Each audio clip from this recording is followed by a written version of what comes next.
Welcome to Unapologetic and Free, our new series called You Don't Know My Story. I'm Lakia. I'm Shar. We're sisters by blood and friends by choice. Welcome, welcome, welcome to our new series, You Don't Know My Story. We are excited about this new series because it's an opportunity for people to share their story. So often we encounter people day to day, but from the outside looking in, right, we don't know what someone may have gone through. And so we created this show to give people an opportunity to share and encourage someone else to live another day, to encourage someone else that this is just a chapter in the book, but it doesn't have to be the final say. Now, we hear the old saying, don't judge a book by its cover. So a lot of times we meet people and they seem like, or they have everything together, but don't judge their story based upon the chapter that you walked in their life on. All right, take two. Welcome to Unapologetic and Free, our new series, You Don't Know My Story. I am Lakia. I'm Shar. We're sisters by blood and friends by choice. We are excited about our special guest that we have on today, Miss Kissy Maurice. Welcome. Hi, thank you for having me. Welcome. All right, Miss Kissy Maurice is a 42-year-old mother of 3 children, Kai, Kaya, and Kavan, and 1 daughter and grandson in heaven, Chloe and Keegan. Kissy is a native of Gulfport, Mississippi, and is the middle child and only daughter of the late Victor Maurice Sr. and Antonia Spencer. Growing up as the only girl of 6 children, Kissy learned leadership and structure at an early age. Kissy has been cooking since the age of 10 years old and fondly remember her brothers teasing her about her early cooking skills. They would often refer to her as either B or B, burned or bloody laughter. Kissy has always excelled academically in life, graduating top of her class at Gulfport High School and then going on to obtain an MBA in business and finance, a master's degree in education and a bachelor's degree in political science, sociology, as well as additional training in working with individuals who struggle with mental health issues, anger issues, substance use disorders, and with individuals and couples seeking healthy relationship guidance. Kissy has a sincere passion for children, the elderly, and vulnerable adults. While Kissy has had many accomplishments and things as she has achieved that has made her proud of who she is, life has dealt her some blows that she will talk about on today's segment. She hopes that what she has to say will encourage someone to never give up on God, trusting others, but most importantly, loving themselves. Kissy believes that everyone has a story to tell. It just depends on what part they are vulnerable enough to share that will help save someone else's life. Kissy strongly suggests that others should never judge a book by its cover because you don't know my story. Yes. She got that attitude. You don't know my story. So what we want to ask you, what we want to open with is, what is it that you would like for people to know about Kissy Maurice that could change their lives or change the way they think about themselves today?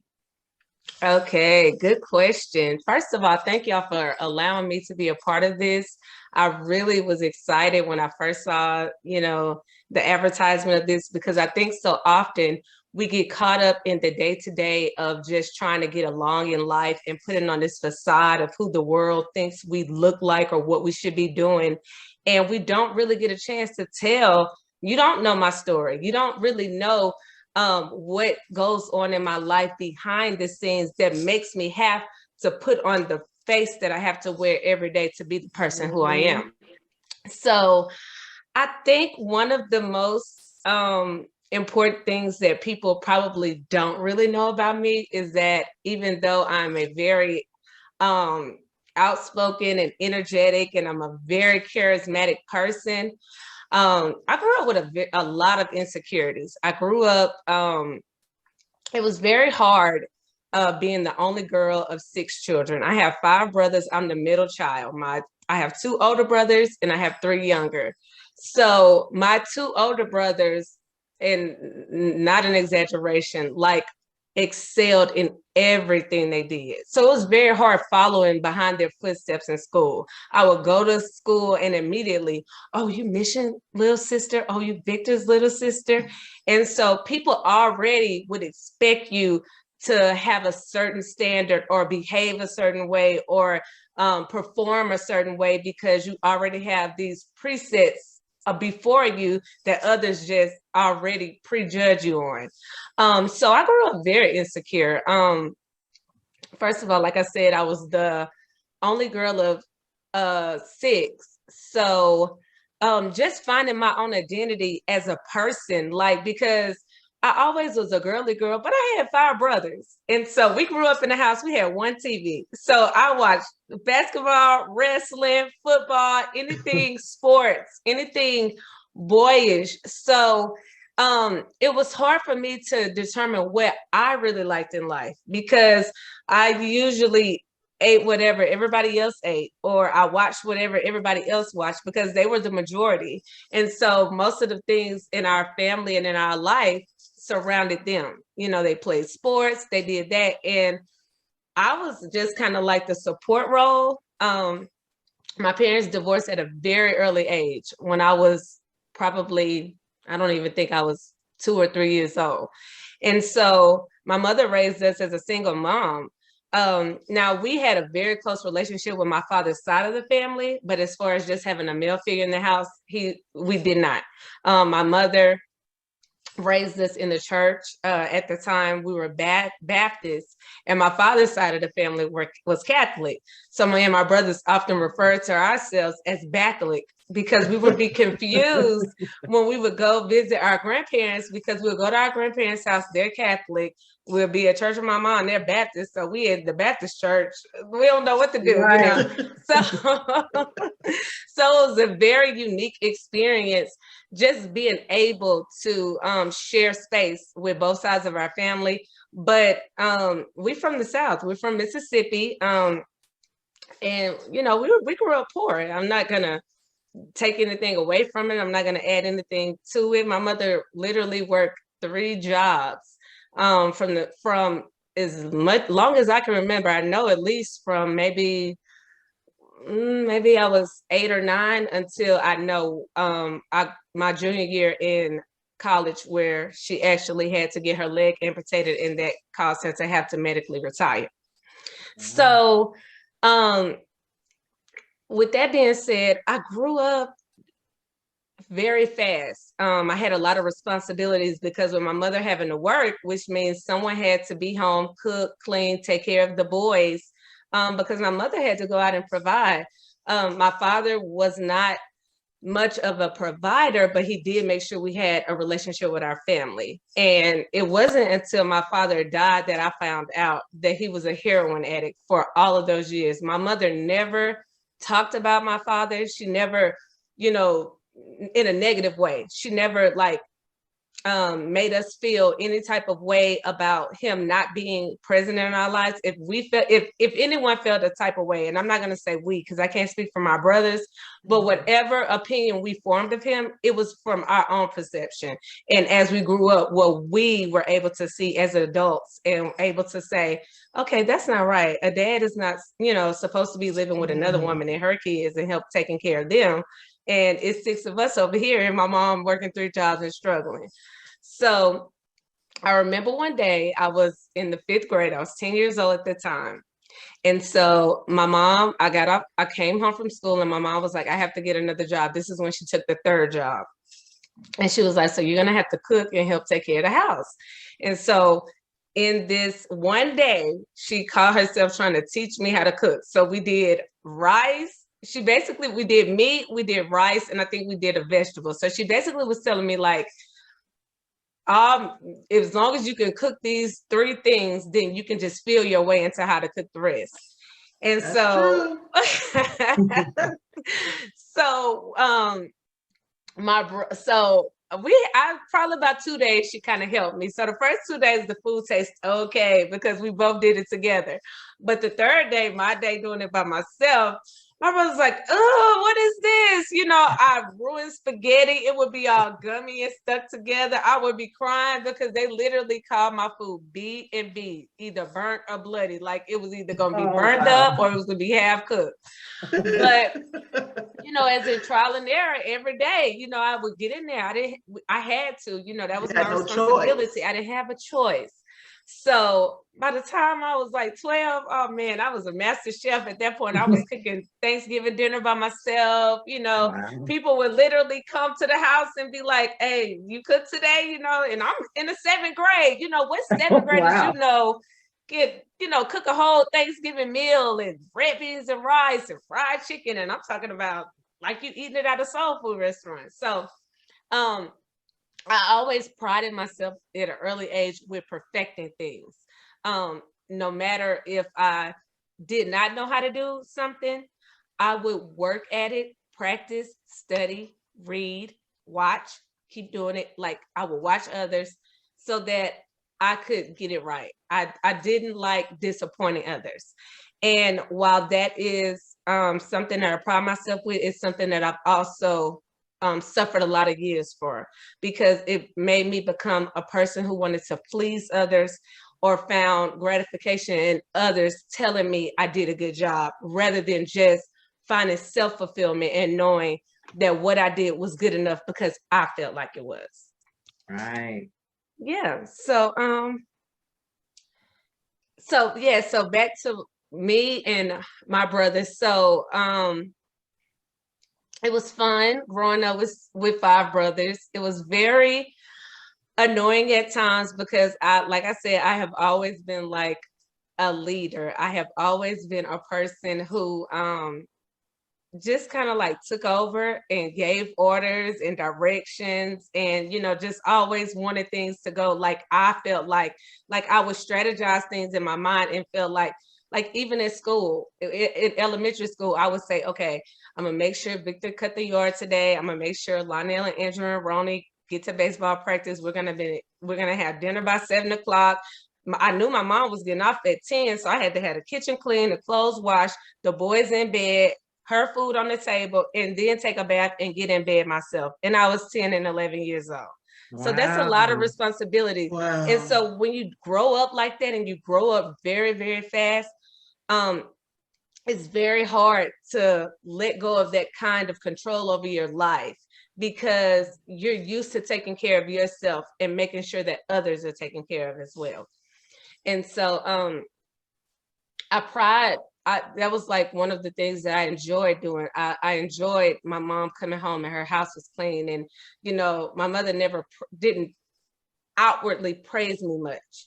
I never heard my mother tell me that I did good or that she was proud of me, probably until I was in my 30s. Like I never thought I did anything right. Like no matter how hard I performed or what I did, it just always felt like it wasn't enough. And I'm not taking anything away from my mother. I think that it was just her way of pushing me to continue to strive even harder. Like, don't settle. You know, you guys can attest to this. Us as Black women, nothing has been handed to us in life. We've always had to work 10 times harder than our counterparts.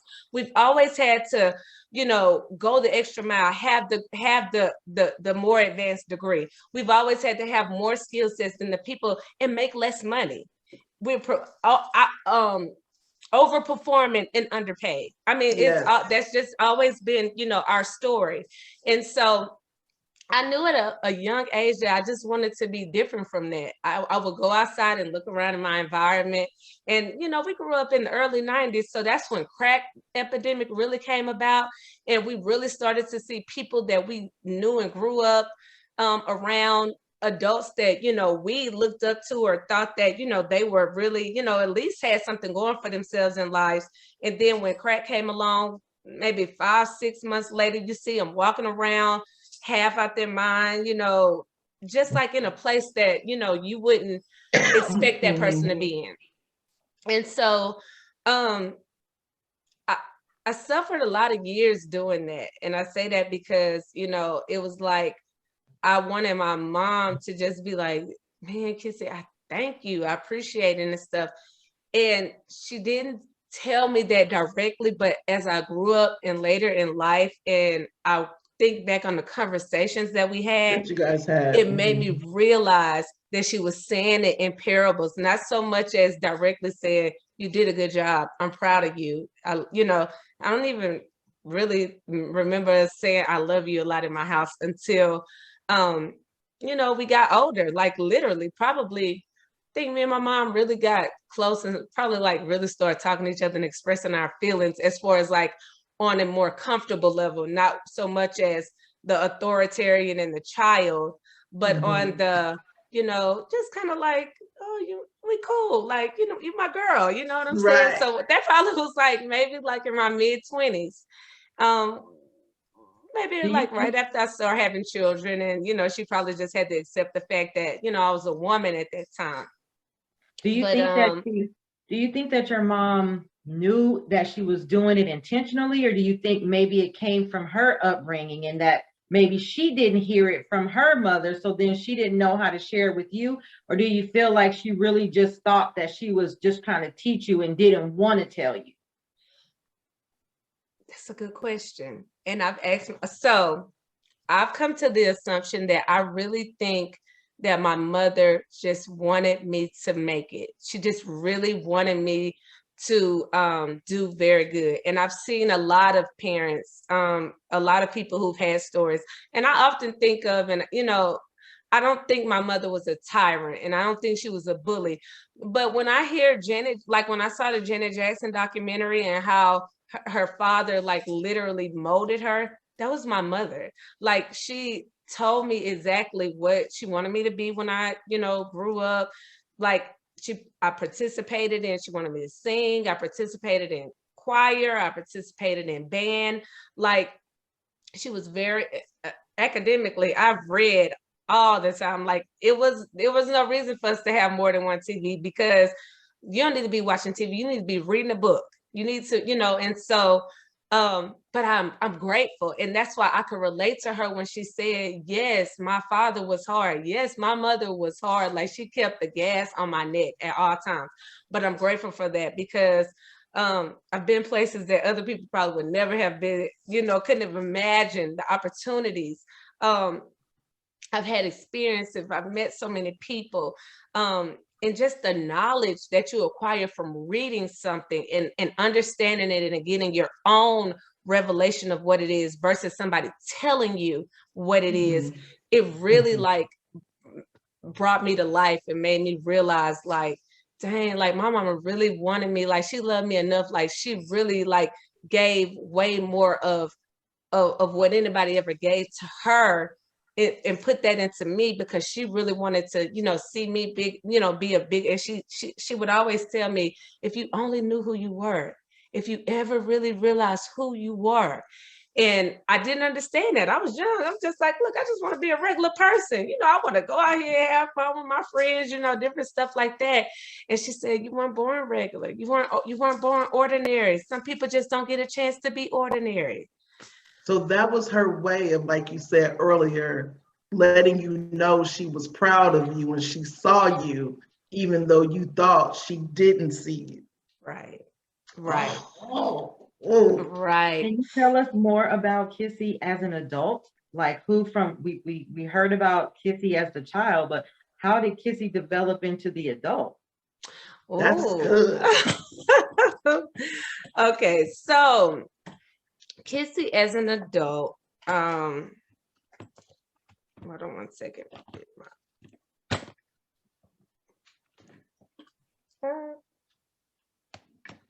My little stand is acting up. Okay, sorry.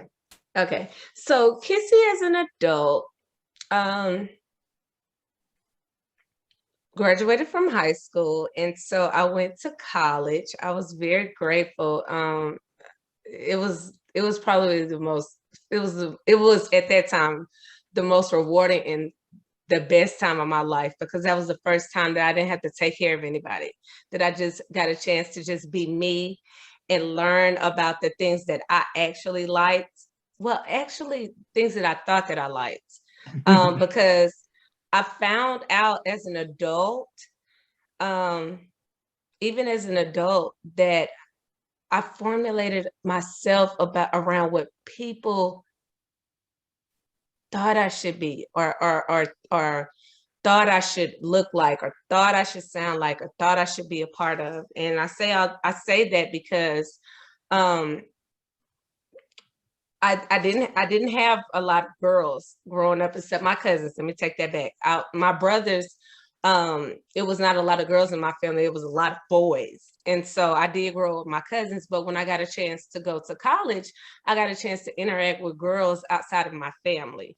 And so they were from Chicago, they were from St. Louis, so they came with different cultures and different other morals and values at their families. So I was from the South. So, I saw, they talk different, they dress different and stuff. And that really intrigued me. And I wanted, to be a part of that because I didn't really have anything or any idea of what a girl should be to shape myself around, except for that she should be polite, she should be seen and not very loud, and that she should be very smart. That's the only thing that I really...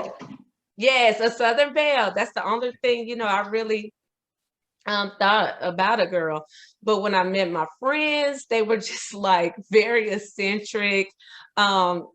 They spoke their minds, and so when you have people from different sides of the country and stuff, it's just like, wow, And so I found myself patterning a lot of the things that I liked and the things that I wanted based on what they did. But it wasn't until, and like you said, honestly, Lakia, probably about the last 2 years that I really just discovered who I was and just like got a chance to know myself and enjoy myself and enjoy my own company and be proud of who I am and not always wanted to see something about and change it.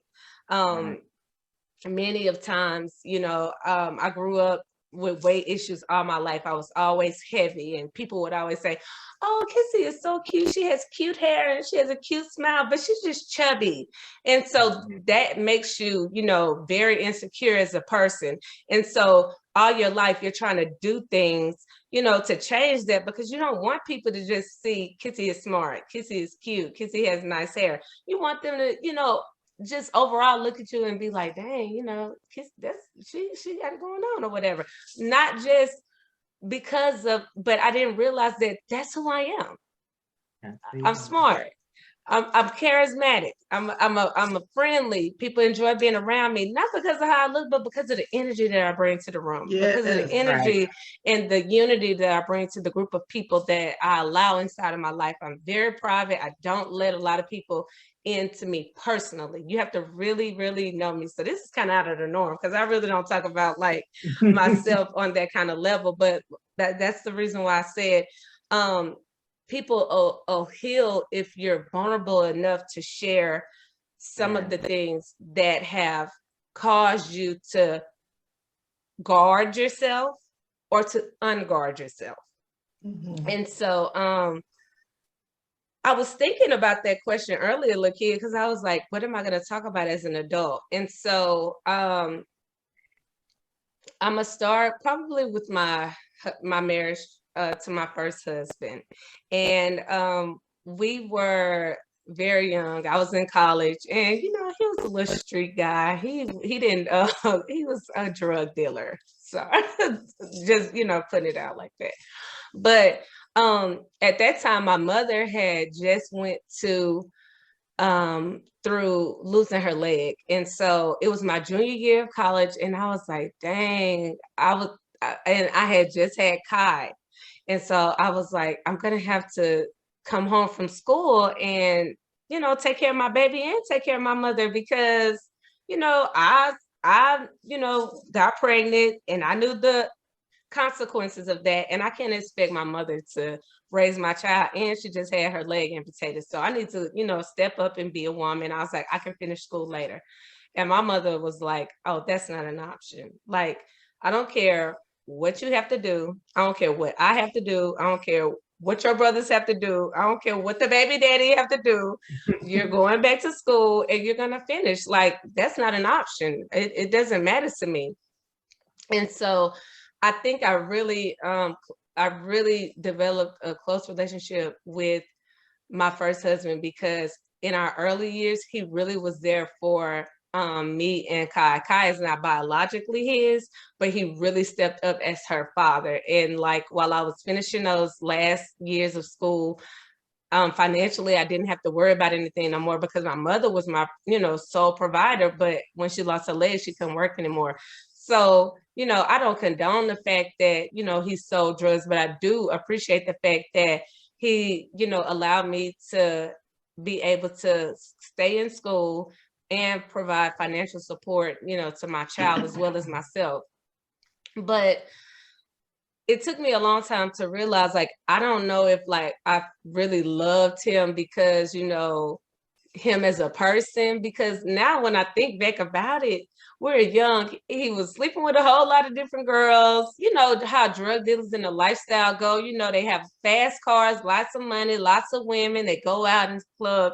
And so I think I kind of got just comfortable with the fact that, somebody actually was looking at me and they wanted me, not just like, oh, because she's smart, or oh, like I'm taking care of you because, you my girl. Mm-hmm. And so I don't know if I just fell in love with the fact that I had somebody to take care of me, or if I really loved him. Because like I said, when I think back about it, we had a lot of rough days. Like, we had a lot. It was never really a time in our marriage when it was just me, him, and our kids. It was always another woman. And then the other women would start having children and stuff. And then, after years and years and years and years and years of that, the money don't matter no more. The lifestyle you've established for yourself don't matter no more. It's like you get older and it's like, I don't even love myself enough to realize, like, this is not cool. This is not okay. Right. And I don't, the drug dealing and stuff, that run out because you go to jail. There's no way around it. The only way out of the selling drugs is either you go to jail, you die, or you really like have a life altering experience that like just completely makes you turn your life around. And so he ended up going to jail. And so he ended up getting out. And so, but by this time, our relationship was just so tarnished that it was just like, okay, it wasn't anything there anymore. And by that time, I had, really gotten deep into my career. I had went back to school and had, achieved some more degrees, but I still didn't have anything that I just felt like, even with, I had my children, and honestly, at that point, that was the only thing I feel like that I had really accomplished in life. And so I pride myself with like making sure I was a good mother, making sure my kids like participated in all activities and I was there, making sure that because my mother didn't get the opportunity to do that. She had to work. So when we would have band, when we would have choir, when my brothers would have games, my mother wasn't there, because she had to work. So I was like, okay, I don't want to be that. I want to be there for my kids. I want them to look in the stands when they had gymnastics or when they had football or whatever they're at and see me, and be a part of that. But even that in itself, if you don't ever find self-worth or self-fulfillment for yourself, even that gets tiresome. Even that seems to become a burden. And it's like, here I am again, right back, just taking care of people. Right. And so as an adult, I think that I found myself just always taking care of people. So I found myself getting into relationships to where I had to fix somebody.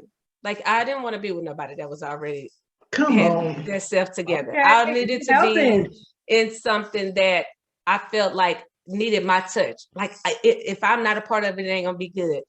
But baby, when I tell you that if you don't let broken people be healed correctly and properly, and there's nothing that a physical man or woman can do for anybody that does not have a relationship with God. It is absolutely nothing. And even if they have a form of a relationship, I'm talking about you got to really and truly want to be delivered from things, to be able to not go into another situation and break somebody else because you're broken, you know? And I suffered a lot of years from that, Lakia, not just with in relationships with males, but even with friends and family, and just dealing with people and always feeling the burden of somebody just needing me because of what I could provide for them or what I could offer them, and never getting it reciprocated back to me, never feeling like I had one person that I could go to and say, if something happened to me, they had my back and I would be fine, and they would do the same things for me that I put on the line for them. And I'm not going to say that I don't have fulfilling relationships, or I didn't have fulfilling relationships with people. What I'm saying is that sometimes people take way more than they give. And so it's not balanced. And so the weight, you're carrying more of the weight in relationships and friendships, and even with your children stuff. It's not supposed to be like that. Every day is not going to be an equal balance. But when you can take some of the pressure off somebody, you should. Not because of anything that you felt like they've done for you or that you owe them, but for the simple fact that I love you enough to say, I don't want to put that kind of pressure on you. I want you to be around. Yeah, I want you to be around so that we can have longevity in our lives, so that your blood pressure won't be high, so that you won't be struggling with sugar diabetes or stroke, or you have heart disease because you're dealing with a broken heart. Because those ailments of sadness, mood anxiety, heartbreaks and stuff, that causes you to be physically ill. And I just found myself, retreating in food, retreating in alcohol, retreating in men, retreating in just self-fulfillment, trying to find pleasure in other people getting pleasure out of me. So I'm a workaholic. I'm talking about, if somebody said, she did 5 cookies in 10 minutes. I'm going to come back and do 10 cookies in 3 minutes. And I just always been that type of person. And I realized that I don't have to compete with anybody except for me. I was just going to ask you that competitive. That's what I was. Yes. And, I didn't realize it until I got older, and I was like, why am I working so hard? Why am I doing that? Like, it doesn't matter if she did 5 cookies in 5 minutes. That was a good thing for her. You don't have to try to top that. That's her thing. That's not for you to come in and try to. And so,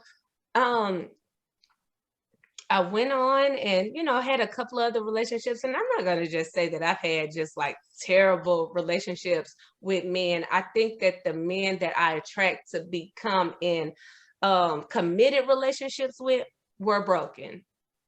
And so it took me back to 2019. And I haven't really shared this with anybody. So this is like a very transparent and vulnerable moment. But I met a young minister at my church that, I met through our singles banquets that we were having at church.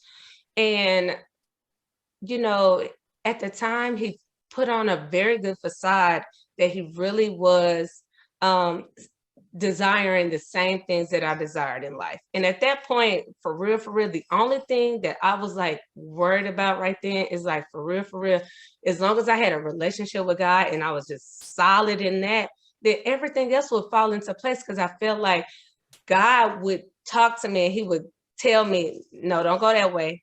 It's almost like the blinking light isn't back there for a reason, Kissy. When you're approaching the blinking light, it's back there warning you like, no, don't come this way. Keep going the other way. But we get so blinded in what people tell us, and we block out the voice of God that sounds just like your voice that's telling you, wait a minute, hey, hold up, and people gonna tell you exactly what one thing about people is they are gonna tell you exactly what they know you want to hear. Because they're gonna let you lead, and they're gonna let you talk and tell all of your failures or your insecurities or the things that you desire. And then they're going to double back and they're going to rearrange that thing, but say the same exact things that they can do or that they want because they just heard you say it. And I think that's kind of what happened. So we basically, you saying we give them the playbook on how to handle us. How to play us. People that are not genuinely have your best interests at heart. And so I won't say that I won't take anything from him and say that he really probably didn't initially really want to do right or really didn't care about me. I think that people don't allow deliverance to fully happen in their lives. And so the enemy can easily come in and distract you and destroy you and kill you and take everything, even if it wasn't entitled to you in the first place. If God allowed you to connect to it, you could get into a place to where the enemy will steal everything that was given to you because of your connection, or the things that you were entitled to because of your connection, because of your own insecurities. And that's kind of like what happened. I saw many of red flags, but I wanted to believe that, you know, this brother's still trying to, you know, he's still growing. You know, I can't judge nobody from their past and stuff. But one thing about it is you can't want people to be better for themselves more than they want it. And I think that's what it was. I think I really wanted him to be someone other than who he actually was. And for a long time, well, I ain't gonna say a long time, we was only married 11 months, but maybe for about 4 or 5 months, he really tried to be someone else. And he really tried to be the husband that he really probably wanted to be. And, you know, towards the end, he constantly told me, you don't deserve me. You don't deserve this. You don't deserve any of this. And the sad part about it is people that are messed up and broken, they know that they are. They know that they are. But for some reason in their mind, they really feel like they can change or that you can do something to make them different. And that's the reason why we can't get in the way of people trying, when God is working on people or when people are in place and they are in a season in their life. We cannot fast forward. We cannot skip one, go past go. We can't give them a freebie or none of those things. You have to go through the process of deliverance, healing, and full, you know, I'm selling out, God. This is for you. This is, you know, I'm setting free and surrendering yourselves and all of your hangups and all of your transgressions and your addictions. And that's what it was. His addiction just he had more desire for his addiction than he had for his salvation. And it took over. And I never, you know, I'm not gonna lie, when I was younger, I drunk, experimented with weed and stuff, but I'd never been in a situation where someone actually did hard drugs. So I didn't know what to look for when someone was like on drugs, right? So I thought the brother was having a mental breakdown or something. I didn't know, you know, that he was on drugs. And so a situation happened and he just like literally, I think on top of probably mental health issues as well as drugs, it was just a recipe for disaster. But I thank God that he didn't allow me to be physically harmed in the situation. And he didn't allow me to stay in a situation for a long time. You know what I'm saying? You got to suffer the consequences of your actions. So if you know that something is wrong and you do it anyway, guess what? And I knew in my heart, like, I shouldn't probably be marrying this man right now. Let him get a little bit more time. Let him grow up a little bit. But I was so worried about if I didn't marry him, that he would leave and he would go back to the streets and he would revert back to the person that he was. And in so many words, he kind of told me that, like, well, if we don't get married, I'm just going to leave here and I got to do this and that. And so I told you that I'm a people pleaser. So, and he knew that. And so in me wanting to see him be saved and live a life that was fulfilling and pleasing to God, you know, I feel like I sold myself short and married somebody that I knew that wasn't ready for the things or couldn't even handle the person who I was, the position that I had, not just with, at work or in life, but with my children and with my church, with my friends, with my family. Like, people look up to me, like, and I value that, because I try to live my life in a way to make somebody proud. Now, I don't want anybody to be like me. I want them to be better than me, but I want them to see a pattern. It's almost like when you want to make a dress. And so they used to have those patterns that you could use. I remember, yeah. And so you could cut out the pattern, but guess what? I might add some sequences to my dress that wasn't on the original pattern. I just want to be a pattern. I want to be an example of what you could be, but I want you to see, I don't want the stars to be the limit for you. I want you to go beyond that, because it's a whole galaxy of things beyond that. That's good. And that's my desire for people. I want to leave people better than I found them. And so, I really hate that for the brother. He ended up getting himself into a situation to where he's currently in prison serving time. But maybe, sometimes God had to rescue you from yourself, because he could have been, dead somewhere, or, maybe in a way worse situation than what he is now. But sometimes God had to put you in a place to save you from yourself, so that you will have an opportunity to let grace and mercy manifest over your life, because you only get so much of that before he, God had to say, look, I can't just keep allowing you to do these things or be this person, or, you just don't get those, especially when you know them, when you know grace them, period. Yes.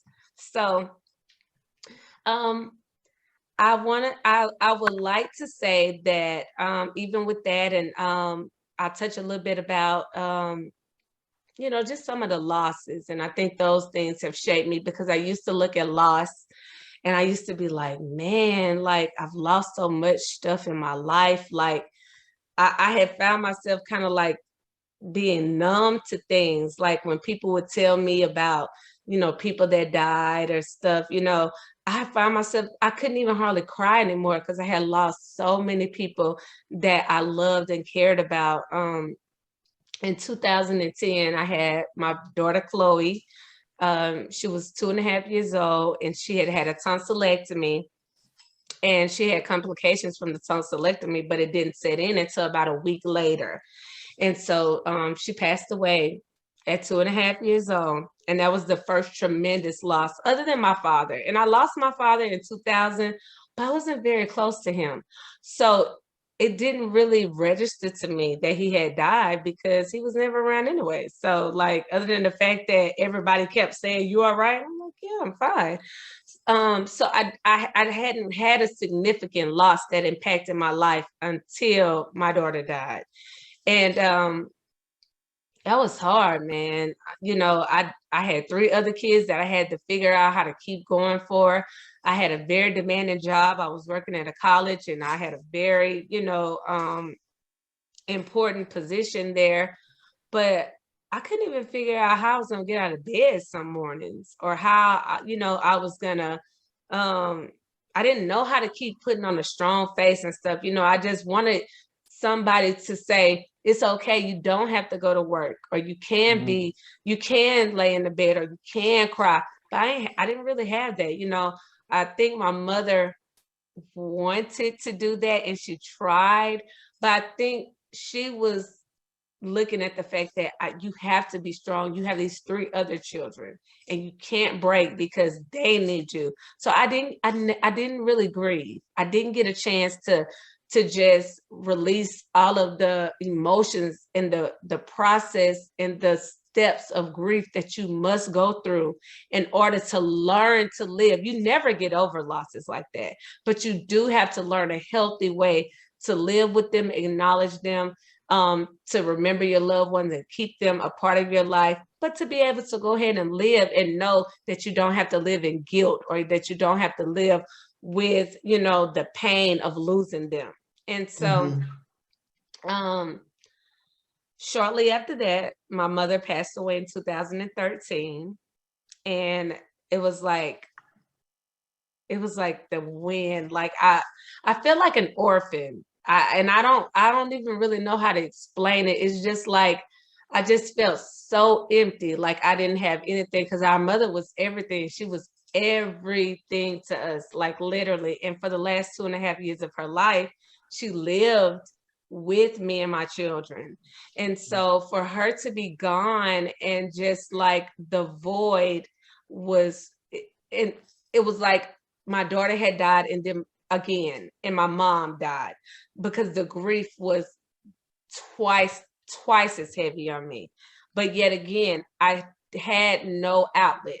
I had no, my brothers are boys. I didn't have any sisters that we could lay in the bed and, just talk about it, and we could hold each other and cry. My brothers kind of just like, all right, yeah, all right, what you need? All right, and that's just kind of the relationship, that we had. And they kind of looked to me to handle everything, because I've taken care of everything and everybody. Else. So they didn't really do anything for the funeral. They didn't really do anything for it was just kind of like, oh, well, she got it, she cool, she gonna be all right, she's strong, but I wasn't. I wanted somebody to say, you don't have to do this time. Let me take this. That's that pressure I was telling you about. That let me take some of that off of you. Let me be your shoulder. Let me be somebody you can lean on.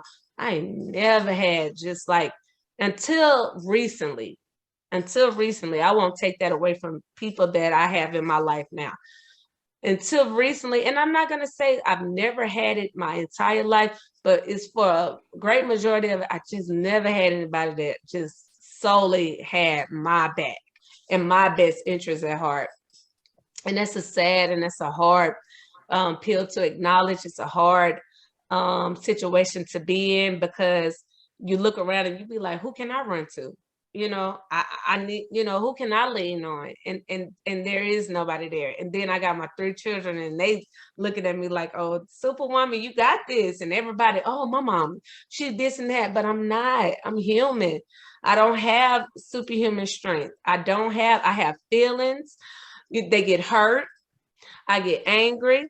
I get frustrated, but I'm not allowed to show those emotions, because, as Black women, the first time we get loud, oh, that's the angry Black woman. Oh, she getting loud. Look at her. Oh, she getting mad. Confrontational. Oh, she crying. She over emotional. I'm like, dang. So, we don't have, the only time we get to release is when we go in our bathrooms with the door closed, with the water running in the shower, and we up in there trying to figure out, man, do I even want to come out of here today, man? Okay. And I thank God that I do have a very strong relationship with him, and I've always had, a very close, I've always known of God, but the older I've gotten, I developed my relationship. I never thought about suicide, no matter how bad my situations got, no matter how hurt I was. That was never a thought of me. I ain't going to hell. No, ain't that serious now. That was that Catholic in that, Baptist. Yes. So, but a lot of days, I ain't gonna lie, I used to be like, God, you ain't ready for me yet. I ain't gonna do it to myself, but if you ready, whatever. But so yeah, my mother died, and then my mother's siblings died, and then my grandfather died, and then my grandmother died, and it was just like I had nobody left, like no parental figures. Like all of my elders and the people who were the matriarchs and the patriarchs of my life were gone. And so it's like the dynamics of your family change at that point. And it's sad, because I saw a family that was so full of life and laughter and love and always together, completely decimate into nothing. And, rarely talk, or if you do, it's always confrontation, and that's not a healthy, or it's a toxic way to rear your kids, for them to see families that are not connected, because the African-American family are the only families that will completely disperse from each other and not come together and support one another and have businesses together and put their finances together to make the whole family financially wealthy or healthy or happy or wholesome. We're the only ethnicity that does that. Mexicans, never thought about that like that. Caucasians, Asians, they all, if you see them, their families are doing things together. And then and you know why? It's because we've always been played against one another as a race. We've always been made to feel like, oh, well, she thinks she's better than you because, you know, she know how to do this and that. So instead of us coming together and saying, well, I'm going to teach you how to do it so we can all know how to do this, you know, we fight one another and we cause division that doesn't have to be there. And so I saw a lot of that, even within my own family. You know, I used to get all the time, oh, she thinks she's better than everybody because she done went to college or she got a good job and stuff. And I'm like, man, you don't know my story. Come You on. don't know. Like, people see you and they be like, oh man, I wish I could be like her and whatever. Man, they don't know the nights that you lay up. And I'm talking about, got on the ground and prayed to God and said, God, please, I don't know what I did to go through this. I don't know what I did to deserve it, but I'm asking you, you got to lighten this. You got to ease this up. I can't carry this. I can't handle it. It's too much. And, you know, my mother, she used to always tell me, she was like, Kissy, everybody always say that God won't give you more than you can bear. And she was like, it's not about the weight of what you're bearing. It's the way you carry it. It's the way you handle it. It's the way you carry the load. And so just because it's heavy on this side, if you move your arm just that you can hold a little bit more. And so I just had to learn to give people back their problems, give people back, you know, the things that I didn't cause, that were not my issues. And I still struggle with that because I think it's just a part of me that just likes fixing stuff and taking care of stuff. And even when my grandson died, he was born in 2021. And that was probably like the happiest time of my life. Like, he brought me so much joy and happiness. He was like the best thing. And I think he came at a time and I think he brought so much joy because I saw my children become closer and they bonded because they all loved him. And he just brought us so much laughter and joy. And so when he died, I just felt an overwhelming sense of grief and an overwhelming sense of guilt. And so I was running around for months and months and months, trying to do whatever I could so that my daughter wouldn't have any kind of, you know, she wouldn't have any kind of pressure on her. She wouldn't have any kind of burdens that she had to bear, whether it was financial, whether it was emotional, whatever I could, I felt. But at the end of the day, I didn't grieve again. So here we are dealing with triple the grief.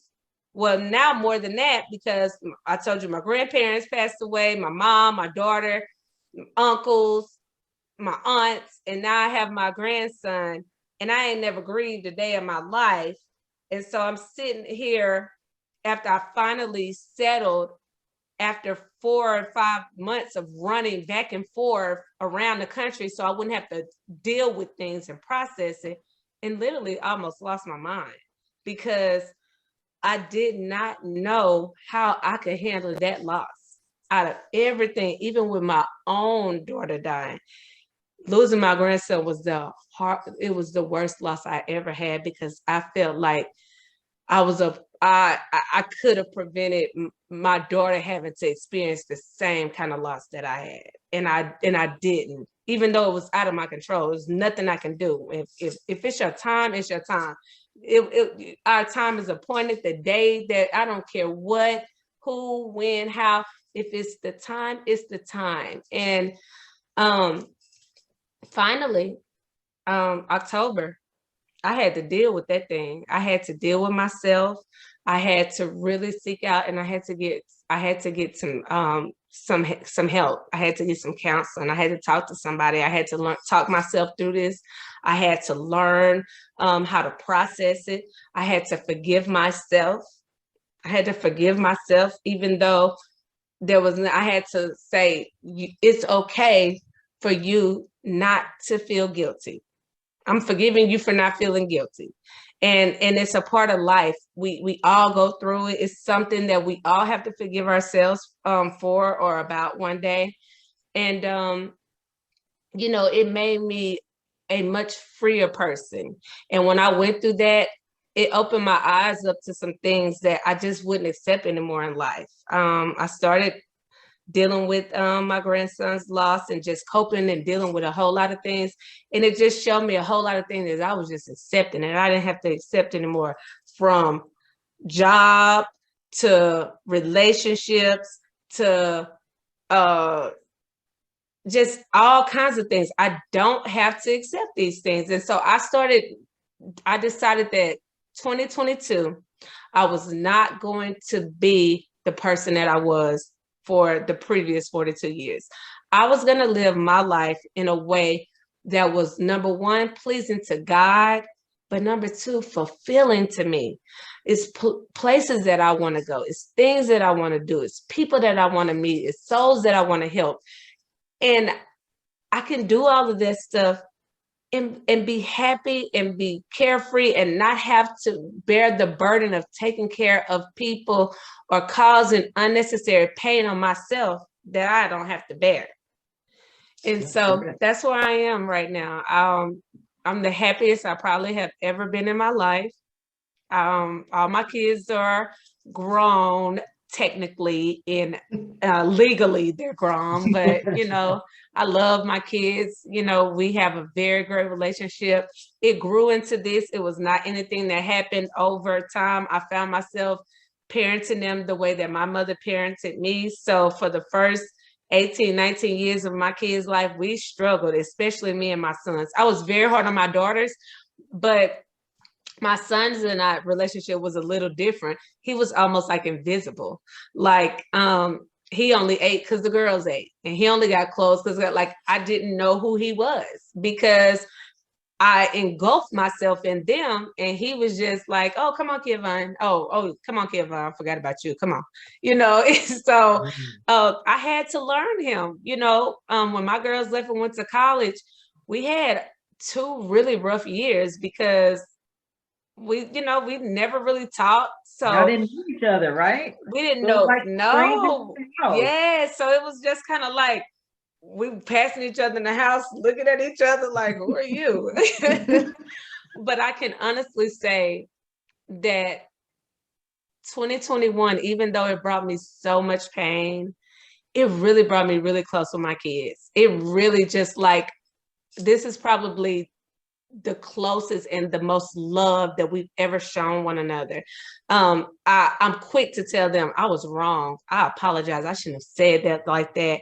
You didn't deserve that. Will you forgive me? I'll try to make a conscious effort not to do that anymore. And it's necessary for adults to tell your kids when you have done something wrong. You don't get to be a bully or get to be a tyrant because you're an adult. Kids have feelings. And so if you keep that and you don't tell them you shouldn't have done that, you shouldn't have said that, that didn't come out right, then guess what? They grow up and they oppress their kids and they oppress other people with those same behaviors. And so I didn't want that. I don't want my daughters to raise their children to think that they have to be meticulously perfect in any little thing they do, or my kids, they're complete opposites of me. They are open books. They are, trust me, they Gen X kids, so they anything, whatever they say, they feel. They don't care how anybody feel about it. Where I'm very private, I'm very reserved, I don't want people in my business. And so I had to learn that that's them and be okay with that. Now, I do provide them guidance and say, you shouldn't say that kind of stuff.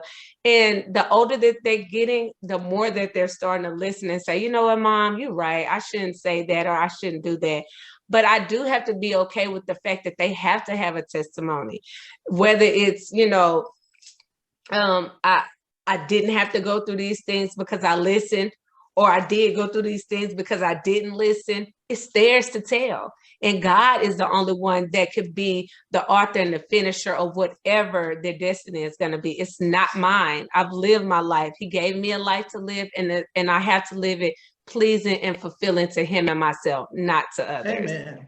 Yeah. So where is the future for Kissy? As we're getting ready to wrap up, where is the future for Kissy? The future for Kissy. So, I think the future is very bright.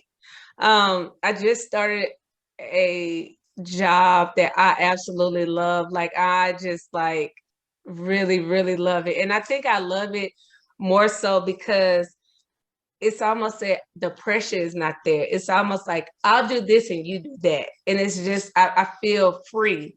I feel like I finally am being seen and heard and valued for not just what I can contribute as an individual, but the part of the team.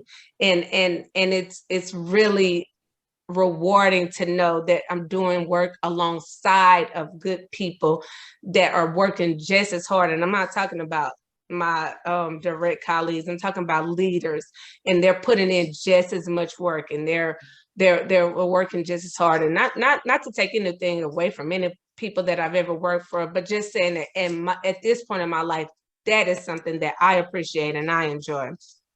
There is love in the future for Kissy, you know. Yes, I have a very wonderful young man that I am in a very healthy friendship with right now. We have known each other for a long time, and so we are in a very healthy friendship, just very respectful of each other's time and just the place that we know that each other has been and the things that we know that we want. And we've definitely talked about the future. We are not in a rush, but I mean, we are not 20 anymore. You know, we're both in our 40s and stuff. So don't be surprised if you see and hear some announcements, in the near future. But I'm just grateful. It's no pressure. It's no stress. A very good gentleman that's very conscious of my needs and wants to be aware of the things that make me happy and the things that don't. And myself as well. And this is the first time that I've ever really just wanted to be vulnerable and just be transparent. I've always been guarded in relationships because I've always felt like, what you trying to take from me? What you trying to get from me? And I don't feel like that this time. I feel like I have a friend that has just as much to offer me overall as I have to offer them. So I just want to keep growing, keep being a good friend, keep being a good mom, keep being a good role model. I just want to close by, telling people, don't allow other people to define what you should be, what you should look like, how you should sound. Be okay with learning you. Learning what makes you happy, learning what makes you smile, learning what makes you twirl your hair when you think about something nice. And I had to learn that. And I had to learn that it's okay for Kissy to be happy. And if anybody else is not okay with that, as long as it's not anything that is displeasing to God, then I'm okay with that. I'm okay with that. As long as he is satisfied with who I am and I am satisfied with who I am, then, I feel like I've done my job. Okay. Thank you so much. This was so much fun. Yes, I enjoyed it. I can't believe y'all got me out the box like this. I'm like, what? And I'm just listening and I'm just grateful again, because when we hear your story, this is why we created it, to allow people an opportunity in a space, again, to just share, because again, you don't know my story. And there were things in your story that touched me that, again, I didn't know. But again, listening to your story gives me some understanding about my own story, that I'm able to say, oh, okay, that makes sense. And so again, we're just grateful that you were even willing and available to come on and share your story. Well, yeah, because I was over here jotting down some stuff you were saying. Well, Well, I enjoyed it, and I look forward to talking to y'all again soon. And I definitely have been tuning in, and I think you guys are doing a great job. And y'all just keep it up, keep helping others. Each one teach one, that's our right. role. And so, y'all take care and have a good night. You too. Thank Good night. you. Thank Have All a right. good weekend to Okay. everybody. Bye-bye.